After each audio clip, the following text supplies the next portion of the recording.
नमस्ते बच्चों, कक्षा 9 विषय गणित और प्रश्नावली चल रही है 10.4।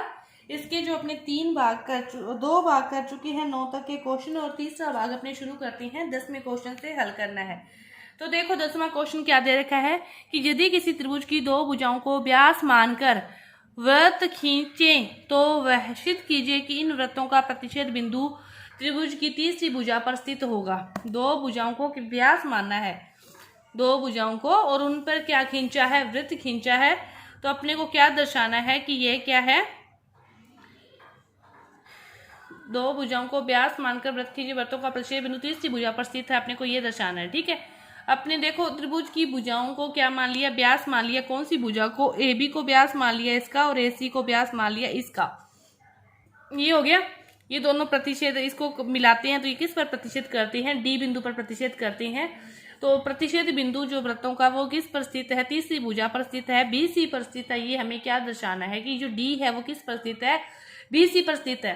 अब देखो अपने ए बी व्यास मान लिया, व्यास मान लिया। अब यहाँ से डैश डैश करके इसको मिला दो तो ये ए बी व्यास है। तो ये बी डी ए कौन कितने डिग्री का होगा, चाहे ए डी बी कह दो चाहे बी डी ए कह दो, 90 डिग्री का, क्योंकि ये व्यास है। तो ये अर्धवृत्त पर बना कौन हो गया। इसी तरह ये वाला भी कितना आ जाएगा, 90 डिग्री आ जाएगा ना। बस इतना ही प्रूव करना है, समझ में आ गया तो आपको। अब देखो कि ए बी क्या है, व्यास है, ए बी व्यास है, ये हमें दिया गया है, चाहे लिख दो तो चाहे हमने माना है, ठीक है। ए बी व्यास है, दिया गया, ये माना क्या है। तो फिर जो B A B D A D B कौन है, ये कितना डिग्री होगा, 90 डिग्री होगा। अर्धवृत्त में बना कौन समकोण होता है।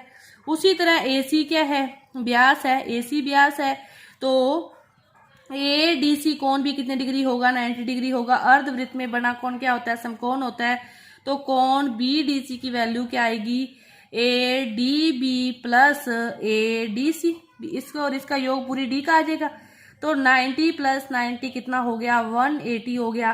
तो इसका अर्थ क्या हो गया, बी डी सी क्या है, एक सीधी रेखा है।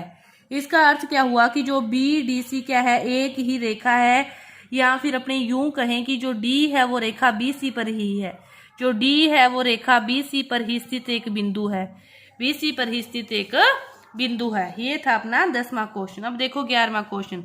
उभयनिष्ठ कर्ण वाले 2 समकोण त्रिभुज ए बी सी और ए डी सी सिद्ध कीजिए कि सी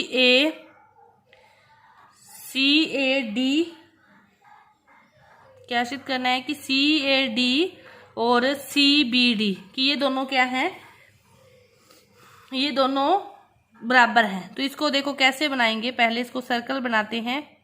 इनके ऊपर से चारों बिंदुओं से जाएगा एक सर्कल, आप प्रकार की सहायता से बनाओगे तो देखो सी ए डी कौन है, तो इसको अपने मिलाना पड़ेगा क्योंकि ये कौन बराबर दर्शाना है।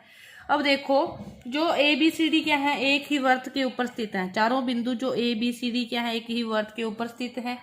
अपने हो गया, अपने को क्या पता है कि जो त्रिभुज हो गया ए बी सी और त्रिभुज हो गया ए डी सी, कि ए बी सी और ए डी सी ये एक ही आधार पर स्थित है। तो ये दोनों कोण क्या होंगे, बराबर होंगे। कि कोण बी ए सी और कोण बी डी सी क्या होंगे, बराबर होंगे, क्योंकि ये एक ही आधार पर स्थित है। तो कोण बी ए सी और कोण बी डी सी क्या होंगे, बराबर होंगे।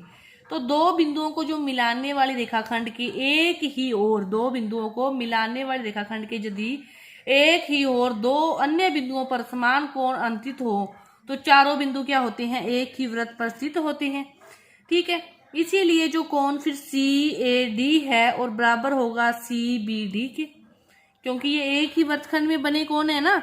कोण सी ए डी क्या होगा, बराबर हो जाएगा सी बी डी के, क्योंकि ये देखो सी डी को ही लो, सी ए डी भी यहीं आ रहा है, सी बी डी भी यहीं, दोनों सिरे एक ही सिरे पर मिल रहे हैं, दोनों पॉइंटों पर ही दोनों सिरे मिल रहे हैं, कोई और तो नहीं जा रहा।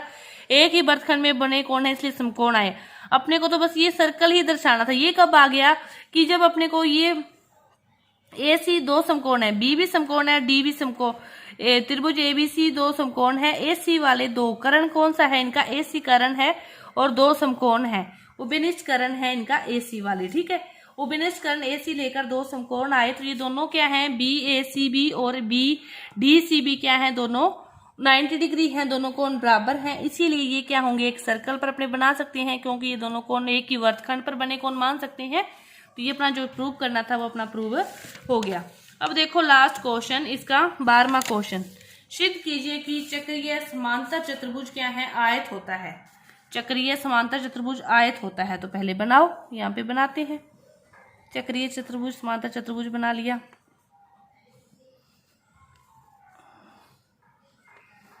ABCD, ठीक है। अपने को ABCD को क्या दर्शाना है, आयत दर्शाना है। तो ये कौन सा चतुर्भुज है, चक्रीय चतुर्भुज है। ये इसने दे रखा है चक्रीय चतुर्भुज है, तो कोण A और कोण C के योग कितना होगा, 180 होगा। समीकरण नंबर 1, क्योंकि चक्रीय चतुर्भुज के सम्मुख कोणों के प्रत्येक युग्म कितना होगा, युग्म 180 होता है। लेकिन कोण 1 है वो किसके बराबर है, कोण C के, क्योंकि समांतर चतुर्भुज के सम्मुख कोण बराबर भी होते हैं।